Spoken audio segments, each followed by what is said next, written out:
അസ്സലാമു അലൈക്കും വറഹ്മത്തുള്ളാഹി തആല വബറകാതുഹു.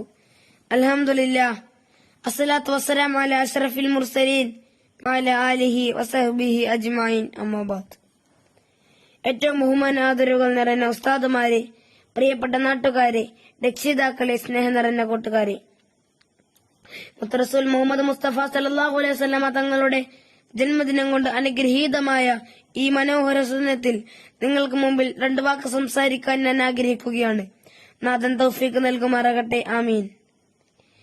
1400 വർഷങ്ങൾക്ക് മുമ്പ് ഇരുളിയാണ്ടുകളിൽ നിറഞ്ഞ അറേബ്യൻ മരുഭൂമിയെ വിശ്വാസത്തിന്റെ വെളിച്ചം കൊണ്ട് പ്രകാശിപ്പിച്ച് ലോകത്തെ ധർമ്മത്തിന്റെ വിളിനിലമാക്കി മാറ്റിയ മുഹമ്മദ് നബി സല്ലല്ലാഹു അലൈഹി വസല്ലമയുടെ ജന്മദിനം ലോകത്തിന്റെ നാനാ ദിക്കുകളിലും ആഘോഷിച്ചുകൊണ്ടിരിക്കുകയാണ്. ആ തിരുജീവിതത്തിന്റെ അർത്ഥസമ്പുഷ്ടമായ ആശയങ്ങൾ ലോകത്തിന്റെ മുന്നിൽ സമർപ്പിച്ചുകൊണ്ടും തുല്യതയില്ലാത്ത ആ വ്യക്തിത്വത്തിന്റെ അപദാനങ്ങൾ വാഴ്ത്തിക്കൊണ്ടും വിശ്വാസികൾ ലോകനായകനെ ഹൃദയത്തോട് ചേർത്ത് വെക്കുകയാണ്. തിരുനബി സല്ലല്ലാഹു അലൈഹി വസല്ലമ തങ്ങൾ കാണിച്ചു തന്ന സഹിഷ്ണുതയുടെ പാഠങ്ങൾ ഇന്നും ലോകത്ത് ഏറെ പ്രസക്തമാണ്. വിശുദ്ധ മതത്തിലേക്ക് ജനങ്ങളെ ക്ഷണിക്കുകയായിരുന്നു തിരുനബി സല്ലല്ലാഹു അലൈഹി വസല്ലം. മാനസിക പരിവർത്തനത്തിലൂടെയാണ് അത് ചെയ്തിരുന്നത്. ആരെയും നിർബന്ധിച്ച് മതം മാറ്റാനുള്ള ശ്രമമായിരുന്നില്ല നടത്തിയത്. എന്നിട്ടും തന്റെ ബന്ധുക്കൾ ശത്രുതയോടെ നബിയോട് പെരുമാറി. നബിയെയും വിശ്വാസികളെയും പിന്തിരിപ്പിക്കാൻ ശ്രമിച്ചു. നാനാവിധ പ്രയാസങ്ങൾ അവർക്ക് നേരെ അഴിച്ചുവിട്ടു.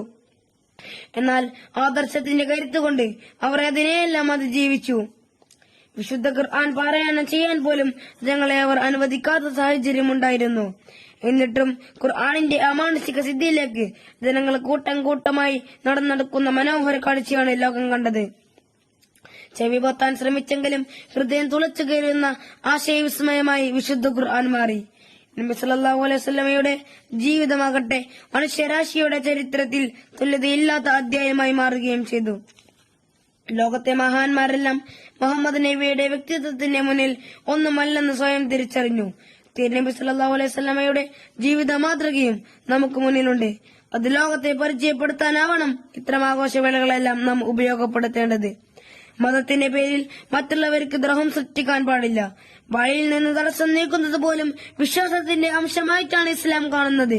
നബി സല്ലല്ലാഹു അലൈഹി വസല്ലമയുടെ ജീവിത മാതൃകയും ഖുർആനിന്റെ വെളിച്ചവും ലോകത്തിന്റെ മുന്നിൽ സ്വന്തം ജീവിതത്തിലൂടെ സമർപ്പിക്കാൻ നാം തയ്യാറാവണം. അതിനാകണം നമ്മുടെ നബിദിനാഘോഷം എന്ന പ്രത്യാശയോടെ ഞാൻ നിർത്തുന്നു. ആഖിറു ദഅവാന അൽഹംദുലില്ലാഹി റബ്ബിൽ ആലമീൻ.